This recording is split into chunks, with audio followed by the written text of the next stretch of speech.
All right, so welcome to the first episode of the Dave Knows Wrestling podcast. I'm your host, David Lee, and this is my guest, Albanese. Albert Albanese. All right, now you might have recognized him from an earlier episode of the show where he was on talking about his very first bad guy. And if you haven't seen that episode, check it out because Albert is always entertaining. And Albert also has his very own podcast called The Slam Sessions. He'll tell everyone where they can find the Slam Sessions at. So do yourselves a favor, go on Facebook.com/The Slam Sessions Podcast Network or at The Slam Sessions on Twitter. You'll find out about not only just my wrestling podcast, you'll find out about my my podcast about like all geek stuff and my football podcast. If you guys are all into that, check them all out. All right, yeah.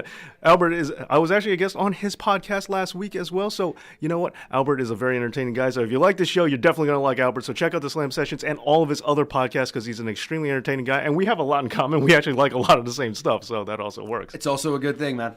Okay, so today let's talk about this. Our very first episode. I know you're very passionate about this subject. The modern wrestling fan.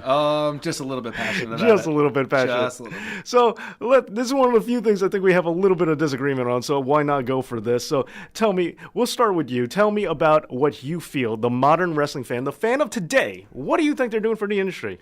I think they're hurting the industry, to be honest. Yeah? And why is that? All right, here's the thing. I understand that now we've grown up into a point where a lot of us as wrestling fans have, you know, just we're not just WWE fans. We're indie wrestling fans.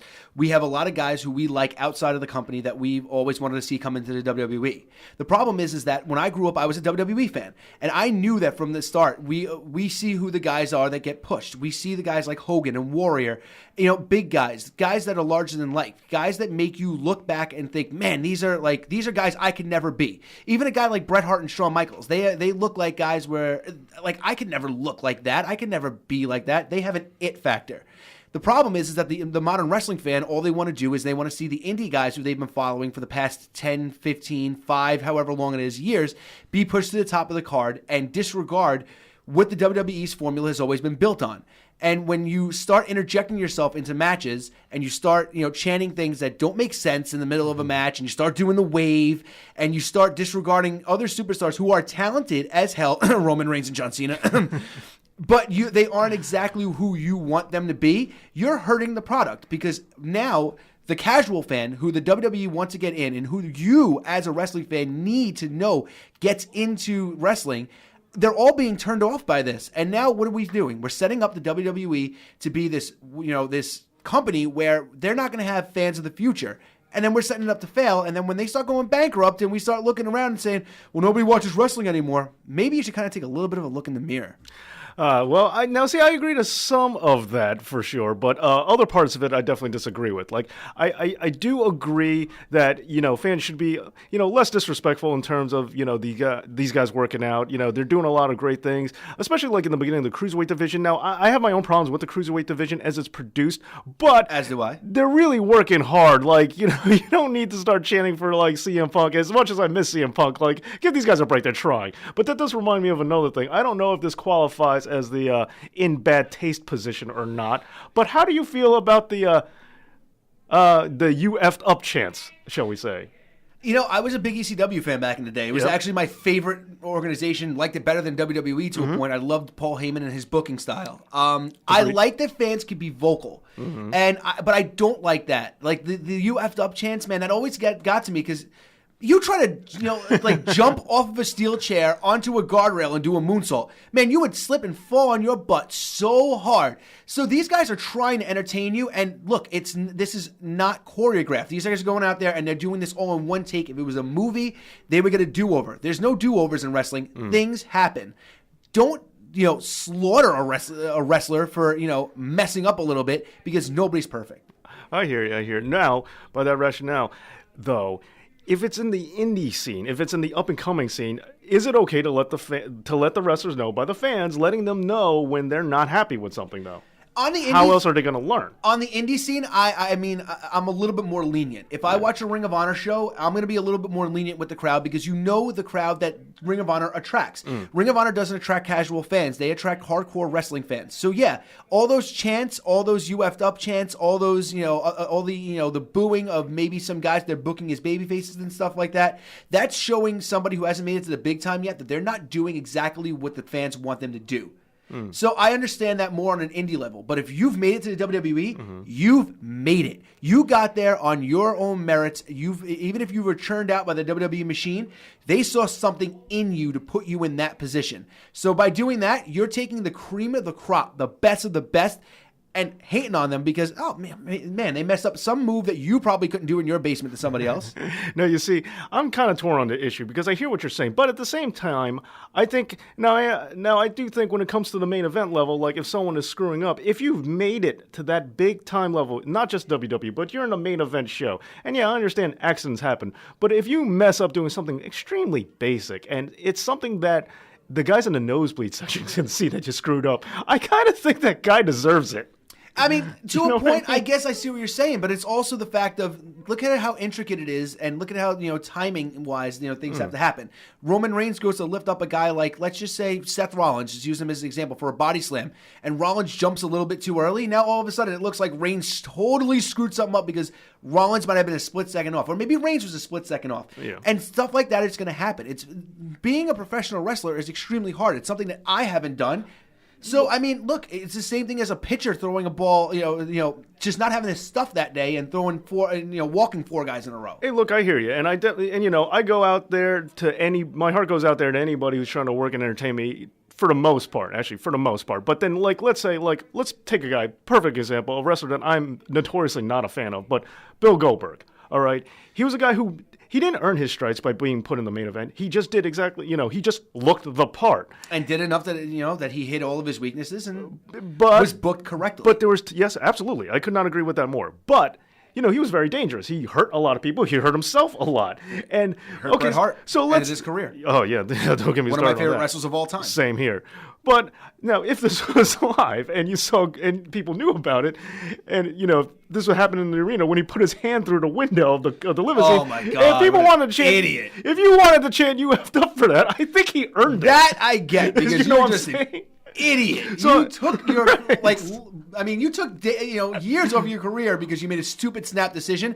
That's different. Yeah, I'm just saying if you're a professional wrestler and former professional football player, and because of something like that, your wife needs to open up your pickle jars for the rest of your life, I think that's your fault, and you totally deserve that chant. I could not agree with you more there. Yeah, so I'm saying there are certain times where I think the "you effed up" chant is perfectly acceptable. Major league, independent, it doesn't matter. And I've also been a fan of, when it comes to wrestling fans, their ability to support a crowd, because I believe the first rule of business is, you hear about it all the time, supply and demand, customer is always right.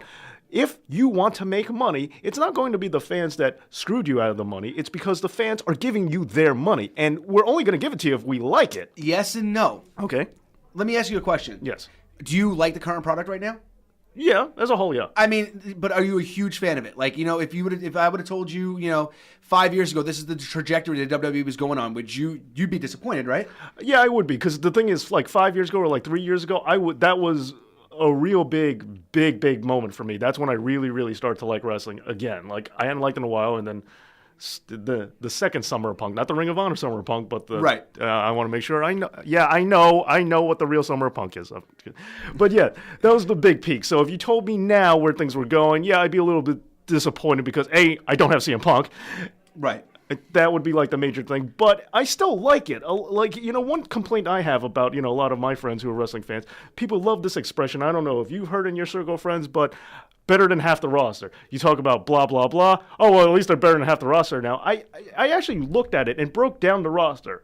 When you say half the roster, who are you talking about? Because as far as I'm concerned, the majority of the roster is actually pretty good.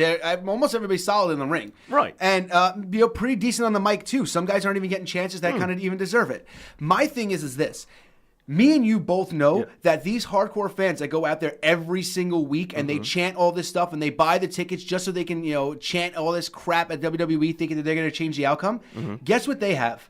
What's that? They are the fans that are in the palm of WWE's hand. It doesn't make a difference. They're going to get the WWE is going to get their money. They're going to get their network subscriptions. They're going to get their merch sales. No matter if Roman Reigns is in the main event of every single pay-per-view from January to the next 6 Januaries, or if AJ Styles is in the main event of all of those. These fans complain all the time, say that they're not going to watch. They may take a brief hiatus, but they always come back because they're lifelong wrestling fans. Here's the thing, Monday's Raw was the lowest rating in 20 years. Like, their ratings are dropping. Like, the evidence is there to support that they are hurting. And as CM Punk himself said, Vince McMahon is a millionaire that's supposed to be a billionaire. Same thing like The Hustler. You ever see The Hustler with Paul Newman? Yes. All right. Yeah, I'm a big pool person, or I was once upon a time. It's not that he made millions of dollars. It's that he lost billions of dollars. That's the point here. It's not about what he is cultivating. It's all the money he is not having. It's the same thing like when they brought ECW back. That could have been so much more lucrative than it actually was. I agree 100%. And it wasn't. And it wasn't on. And I'm going to do an episode about. I have a theory on that. But anyway, that's the whole point. That's my whole point is sure. Vince McMahon has millions of dollars. He is getting it. And yes, there are fans that are loyal to him, and there are fans that are always going to keep him in the green. But we're talking about what he doesn't have. I'm talking about all the opportunities that were missed because of his particular ego. I mean, let's look at it this way. Was he hurting without buying UFC when Shane told him to? No, he wasn't hurting for money. But at the same time, would he be doing much better off if he did listen to Shane? Absolutely, he would have. Sure, look, people are going to make mistakes. The thing that I've noticed, though, is that a majority, and I'm not going to say all because you can't categorize everything into all, but a majority of wrestling fans are wrestling fans for life. Most people who watched during the Attitude Era, during that peak, were not wrestling fans for life. It was lightning in a bottle. It was one of the most popular things in the world, and then once it kind of started falling off, the fans fell off with it. But the ones that remain are people that are most likely going to always be there. So why am I going to placate to those fans when and just randomly put titles on guys like AJ Styles and Sami Zayn and Kevin Owens when I can sit there and take a 12-year-old kid who's never seen wrestling before and put a guy like Roman Reigns who looks like a freak in front of them and say, man, look at this guy. Holy crap, this guy's got an it factor. He looks like somebody. Maybe he doesn't look like a wrestler. Maybe he doesn't look like a football player. Maybe he doesn't look like a fighter. But man, this guy looks like he's somebody. Okay, you know what? And I'm glad you brought that back up. But real quick reset. So you're listening to the Dave Knows Wrestling podcast, and I have my guest here, Albert Albanese, and they could find you on Twitter at The Slam Sessions. On Facebook, it's facebook.com/The Slam Sessions Podcast Network. Yep, and he also has a lot of other great comic book podcasts. He does a lot of other things, a lot of great podcasts. And if you like him and you've checked him out on previous episodes of this, definitely check out Albert Albanese. I cannot stress enough how important and talented he really is. Well, thank you. And I know you can't stress that about yourself either too much. Oh no, I'm fantastic. Yeah, well, you're actually right. So we agree on that. But when it comes to the look and the size, now that's another sensitive issue for me. I hear you to a large degree. When it comes to certain wrestlers, you definitely have to look like you can beat somebody. You definitely have to look like you can, go in there and you're someone who should be afraid of. But at the same time, there are guys like the Ultimate Warrior who, $1 million body, nickel brain. Yeah, and the thing, the old Bobby Heenan saying. Yeah, and that's the thing, once again, Bill Goldberg, to go back to that again. And I'm not saying just because you're big or you start your wrestling career later in life, you have no chance. But there is a certain cultivation and of development that needs to go there. Like Brock Lesnar is a freak of nature, and was he very young? Yes, but was he groomed for wrestling right off the bat? Of course he was. Did he do great? Yes. But at the same time, because he didn't earn his stripes, he didn't go through the motions, he didn't climb every greasy rung on the ladder, there were certain problems with that in his career. Right. I mean, for every success story like there is for a guy like Brock Lesnar, and to a point, another guy who started really late in life, Dave Bautista, who wound up becoming a pretty solid in-ring worker after a while, learning from Triple H and Ric Flair. There are guys like Warrior, and there are guys like Goldberg who, yes, they look the part, and yes, to a point, they are a little bit of a freak, but man, they couldn't put on a match with anybody. And see, that's my thing. So when you take a guy like Roman Reigns, the WWE has anointed as their guy, because I think they're actually doing something very different with Roman Reigns. But when it comes to to him, I look at it and his cardio is pretty weak. He sucks wind pretty easily, which I know is not a big issue for everyone or something that even everyone notices, but I definitely notice things like that because I'm looking at the athleticism.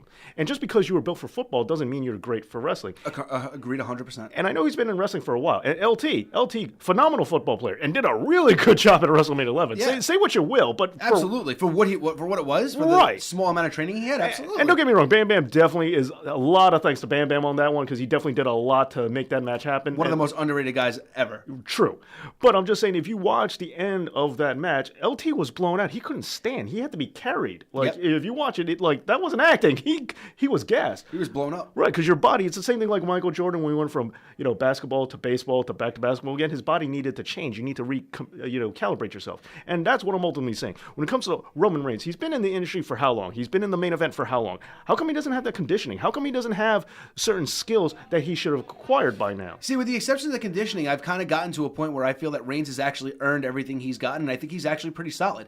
Can you name me one really bad Roman Reigns match? Like a match that was like borderline unwatchable? The main event of WrestleMania 32 was unwatchable, and I was there live. See, and I didn't want to be there. I wanted to beat the traffic. To a point, I maybe I'll give you that, but that's a Triple H match. That's not a Roman Reigns match. And look. You put Seth Rollins in the ring with Triple H from this past WrestleMania. Let's face it. Yeah. That match wasn't as great as everybody anticipated either. No. And that's not indicative on Rollins. We know Rollins is probably one of the top workers in the business right now. I love Seth Rollins. I love his ring work. I think that's more of a Triple H match. But look at you put Reigns in the ring with almost anybody else, and Reigns is having solid matches. Maybe they're not fives, but man, those matches with Styles, those matches that he had with Rollins, matches that he's had with even Big Show, he put on entertaining matches. And the ones he's doing with Strowman right now, you can't say that Braun Strowman's a great indie wrestler who's carrying Roman Reigns. Man, they're going half and half on that. I'm gonna say this much, but you notice the caliber. See, but that's exactly my point. You're bringing these guys. I have a scale when it comes to judging. I'm very big on the chain wrestling. That's my number one thing. I've said that before. But when I look at certain wrestlers like Roman Reigns, and I look about who they're going about, is it watchable? Fine, but I'm thinking about who he's going after. Is Braun like some, does he have some sort of long indie dynasty? No, but at the same hand, he's a really good wrestler. He's solid, man. For the short amount of time he's been in the business, he's doing a great job. And him and Big Show put on one of the best matches I've ever seen, period. And I mean, that's a match that nobody said they wanted to see, and then all of a sudden it became which is another thing that I hate about wrestling fans. That main event was like people were ready to boo that out of the building. Give them a shot. Well, I'm just saying, as Chad Johnson said, if you're ready for your close-ups, you better be ready for your critics. And that's my point. I don't disagree with that. But that's what I love, because guys like that match shut up the critics. And that's what you're supposed to bring if you are a wrestler. Now, Roman Reigns has yet to silence his critics, and I don't think it's because the critics are just not willing to give him a chance. I just think it's pure and simple that he has not done anything to show us why we should. Now, Tommy Dreamer, like him or hate him, whatever, does he have an impressive arsenal? No. Is he a tremendous athlete towards most of his career? Not really.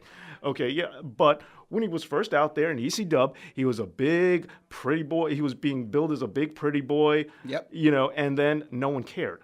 But then he decided, I'm going to do the thing I know I can do to try and get over. And that was take a beating.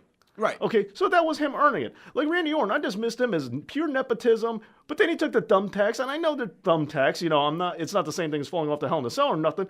But Randy proved to me that he is not just going to coast by 100% of the time. I think he phones it in a lot of times, but I don't. He does, but every time. He's earned his stripes in the business, and I get where you're coming from with that. Here's my biggest problem: the reason, the day that I actually really started, turning my back on a lot of the indie fans and stuff like that, had to do with one simple thing. It was right before, actually, I believe it was the Triple H match at WrestleMania. There was a Raw in New York, and Roman hadn't really done something that he did that night. For the first time, he ran across the ring, jumped over the top rope, and jumped outside onto a whole bunch of people. Okay. This to me is a chant that pisses me off more than anything else.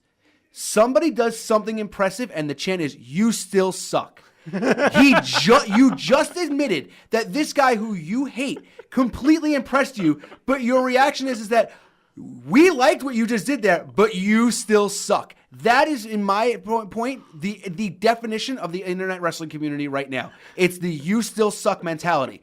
Roman can go out there and put on a clinic against a guy like AJ Styles, which he did. I can't give you that.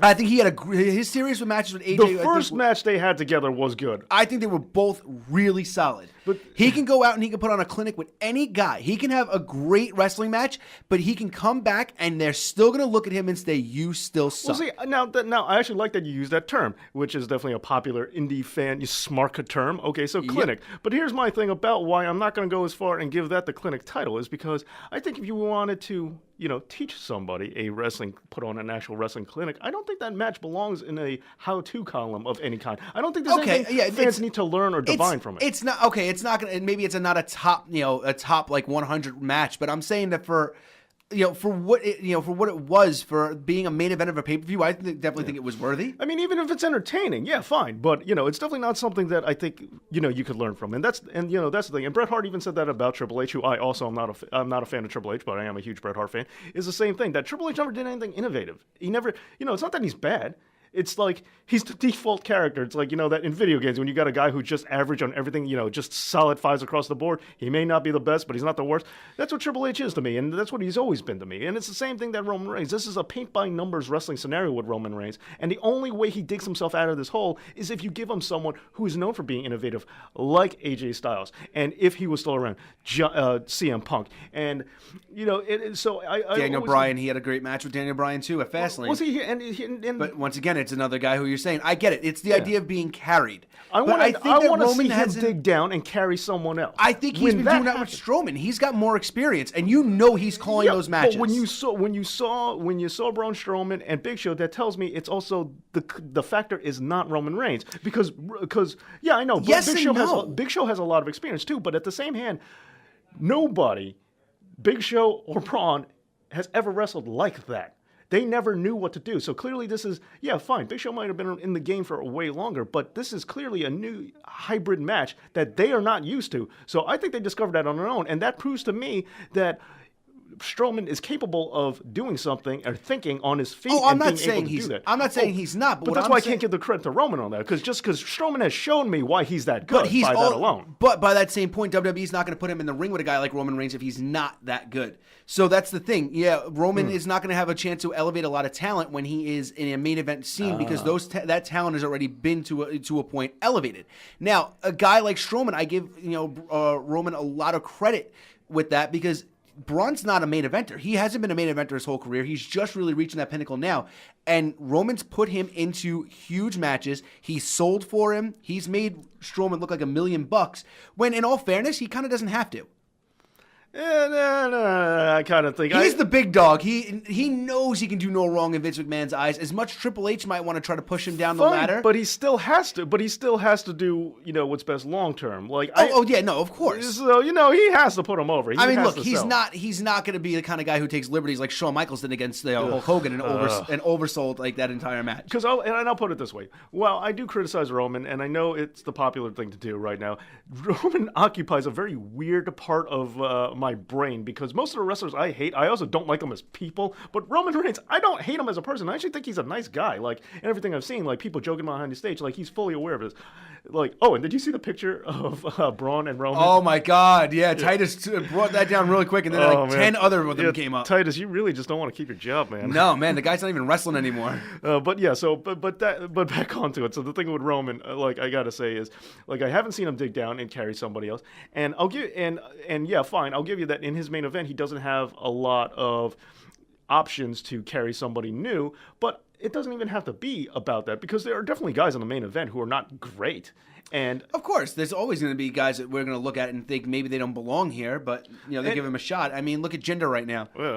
And you know what I would like to see, and I don't know, I really don't even know if this will happen. I think it will, but I'm not sure.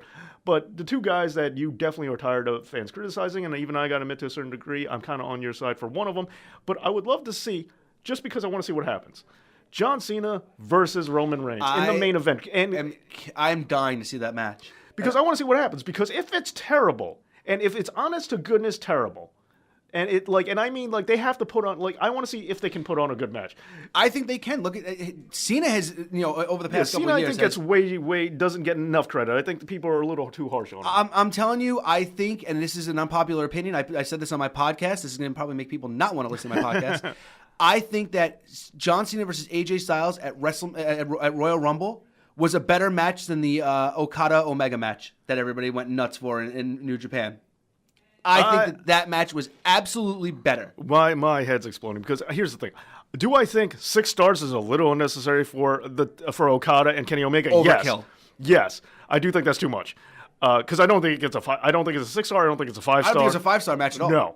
I think it was maybe 4.5. I'll give you. I was gonna say somewhere in that range. Maybe even, but I don't. AJ and John Cena, I don't like, and the reason I don't like is because Cena dominates too much of the match with his kind of storytelling that he likes to do. And I know it's not his fault, but I really hate it when people kick out of finishers. And like AJ and John Cena with the finisher reversal, finisher hit, and then kick out, finisher reversal. Like that's the entire match. And I get that people think it's exciting. I get that a lot of people go, "Well, you never know what's going to happen because you never know when the actual finish is going to come." That's fine, but that drives me crazy. To a point, I get where you're coming from, but man, like that was, I think, the WWE's way of appeasing everybody. You knew that Cena was going to win that match. So you appease the fans by now saying not only did AJ Styles kick out of an AA, but he kicked out of an Avalanche AA. And then Cena had to hit him with one, roll through and hit him with another one just to put this guy down. This guy who's 205 pounds soaking wet, who doesn't look like he really should stand a chance against a guy like John Cena, showed that they're putting that to the forefront. To me, that storytelling was needed to make AJ to elevate AJ as a top talent in the WWE for the rest of his career, but also show that Cena can put on a great match. And like I said, and so to ultimately answer it though, I don't think that match is better than Okada versus Omega, even though I don't think that match is that great. And here's my thing. And if I'm going to talk about John Cena matches I like, I'm going to easily throw in instead, which I think is better than AJ Styles and John Cena. I'm easily going to throw in Cesaro versus John Cena. That whole U.S. title series, he was having like borderline 4-star matches with everybody. If you want, I would say that. I would say even beyond that, you could push it. Like you could almost push it. Like it's just a few hairs off from going to 5. I agree. And then when you take John Cena and versus, also CM Punk on this, absolutely, and that whole feud, so that's what I'm going to say. So do I think John Cena has those matches? Absolutely, he does. And do I think AJ Styles is that good? Yes, but I think the problem is you need to know who's taking the lead because in both of those John Cena matches outside of AJ that I mentioned, you know who's taking the lead. You knew it was definitely Cena. Yeah. Well, I think. I think he's calling the shots, but I think Cesaro was elevating the game. I think Cesaro was definitely involved in some of the storytelling in the match. I think his ideas got heard. You're right when it comes to the veteran keeping control and calling and dictating the pace of the match. Yes, that was probably Cena. I mean, we don't know, but I will say that I think Cesaro, like a lot of the moves that came out of these matches, okay, let's put it this way: the pile driver, CM Punk, John Cena on Raw. That was Punk. That's what I'm saying. That was Punk 100%. Yeah, so. That was Punk suggesting something and Cena going, hell yeah, go for it, man. That's what I'm saying. So, and also, like when Cena did the Hurricane Rana, it's then. But these are the things I'm saying. Okay, so I mean, I'll concede the fact that we don't 100% know, but there are definitely things that I think that I like that have to go to the other guy and not Cena. And once again, I know it's crazy because I just said that I think Cena gets not enough credit, and here I am not actually giving credit. Yeah. But still, I do think Cena is that much better. But I do think when he's calling the shots on certain things, he needs to learn to listen or have at least a little more flexibility. And the AJ Styles match, that ending with the way it constantly had finisher reversal, finisher hit, and then and then kick out. That's classic Cena. I don't want to say vintage. I don't want to Michael Cole this one. But I will say that's to me screams. Believe me. And that style of Cena I don't like. I'd rather see him be innovative and actually wrestle. I get that because I was at the WrestleMania when he wrestled The Rock, and that was 10 minutes of that. I was tortured. It was just pure torture watching that for me. That was bad. That whole WrestleMania was only saved by The Undertaker versus CM Punk match. Oh, yeah, of course. Okay, so we got to start wrapping things up. Now, once again, this is Albert Albanese, and they can find you on the Slam Session, and tell them where else they can find you. It's at The Slam Sessions on Twitter and Facebook.com/The Slam Sessions Podcast Network. All right, so this has been the first episode of the Dave Knows Wrestling podcast. Let me know in the comments if you like this, you want to see more of this, and also don't forget to tell me what you think, as well as like, share, and subscribe. So one more time, Albert Albanese, thank you for coming on the show. It's been a pleasure. My man. All right, so Albert Albanese, The Slam Sessions, and also don't forget to check him out on Twitter and check out all of his other amazing podcasts. This has been the Dave Knows Wrestling podcast. Thank you so much for listening.